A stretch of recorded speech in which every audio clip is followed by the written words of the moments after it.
ઘી ખાતા લોકો માટે લાલબત્તી સમાન કિસ્સો પાલનપુરમાં શંકાસ્પદ ઘીનો મોટો જથ્થો મળી આવ્યો।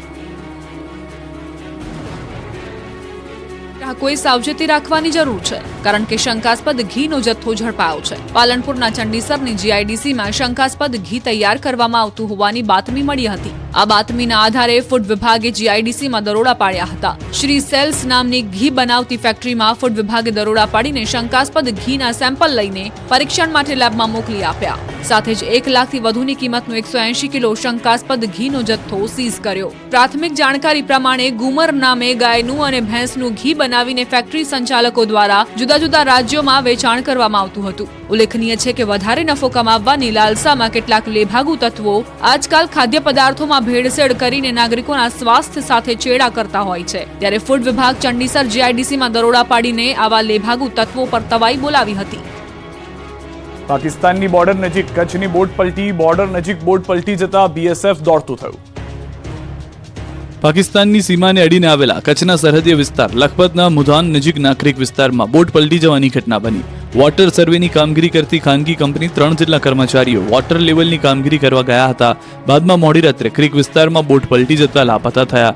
આ બનાવ અંગેની જાણ થતાં જ બીએસએફ અને સ્થાનિક પોલીસ તથા અન્ય એજન્સીઓ યુદ્ધના ધોરણે એક્શનમાં આવી અને તમામની શોધખોળ હાથ ધરી। જોકે લાપતા કર્મચારીઓ 16 કલાક બાદ આંતરરાષ્ટ્રીય બોર્ડર પિલ્લર નંબર 1170 પાસે હેમખેમ મળી આવતા જીએચસીએલ કંપનીના અધિકારીઓએ તથા સુરક્ષા એજન્સીઓ રાહતનો શ્વાસ લીધો હતો। આ કર્મચારીઓને રેસ્ક્યુ ઓપરેશનનો એક વિડીયો સોશિયલ મીડિયામાં વાયરલ થઈ રહ્યો છે।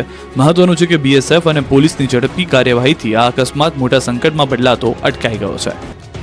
રાજ્યના કેટલાક વિસ્તારોમાં તોફાની તત્વોએ આતંક મચાવ્યો। મોરબી અને ભાવનગરમાં બબાલ થઈ। મોરબીમાં આવેલી સેવા એજ સંપત્તિ સંસ્થાની ઓફિસમાં કેટલાક લુખ્ખા તત્વોએ તોડફોડ કરી। તોફાની તત્વોએ ઓફિસના કર્મચારીના અપશબ્દો બોલી ઓફિસમાં તોડફોડ કરી। જયેશ કાસુંદ્રા, પ્રકાશ ભૂત અને એક અજાણ્યા ઈસમ વિરુદ્ધ ફરિયાદ નોંધાઈ। શા માટે તોડફોડ કરાઈ, શું હેતુ હતો તે બાબતે હજુ સુધી સામે નથી આવ્યો। મોરબી સિટી એ ડિવિઝન પોલીસે ગુનો નોંધી તપાસ હાથ ધરી છે। સમગ્ર બનાવના સીસીટીવી ફૂટેજ સામે આવ્યા છે।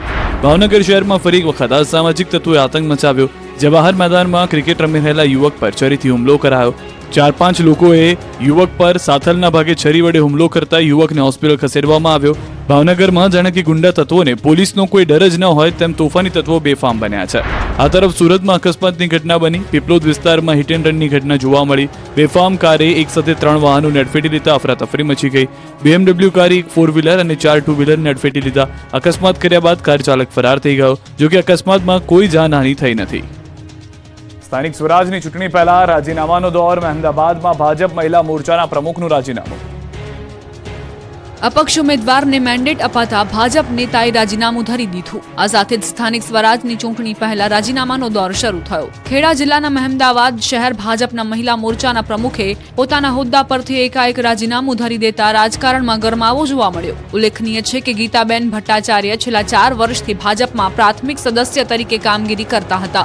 સાથે તેઓએ મહિલા મોરચાના સોશિયલ મીડિયા કન્વીનર તરીકે પણ જવાબદારી નિભાવી છે। તો ગત 1 વર્ષથી તેઓ ભાજપ મહિલા મોરચાના સક્રિય કાર્યકર્તા હતા, જેને લઈને ગીતાબેને મહેમદાવાદ નગરપાલિકાની ચૂંટણીમાં વોર્ડ નંબર 7માં મેન્ડેટ માંગ્યું હતું, પરંતુ પક્ષ દ્વારા અપક્ષ ઉમેદવારને મેન્ડેટ અપાતા તેઓ નારાજ થયા અને તેમણે પોતાના પદથી રાજીનામું ધરી દીધું।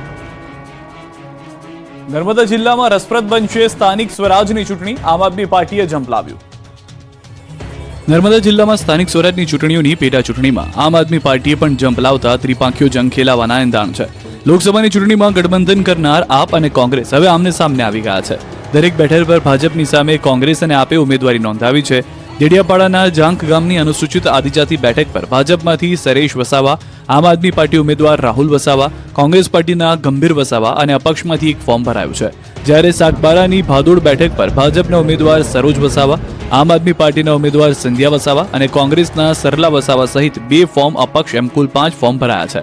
આમ નર્મદામાં સ્થાનિક સ્વરાજની સંસ્થામાં આપ અને કોંગ્રેસના ગઠબંધનમાં ભંગાણ થયાના અહેવાલ છે। જો કે હાલ તો આ માત્ર 2 તાલુકા પંચાયતની ચૂંટણીમાં ત્રિપાંખીયો જંગ ખેલાઈ રહ્યો છે, જેમાં આપ, કોંગ્રેસ અને ભાજપ ત્રણેય જીતના દાવા કરી રહ્યા છે।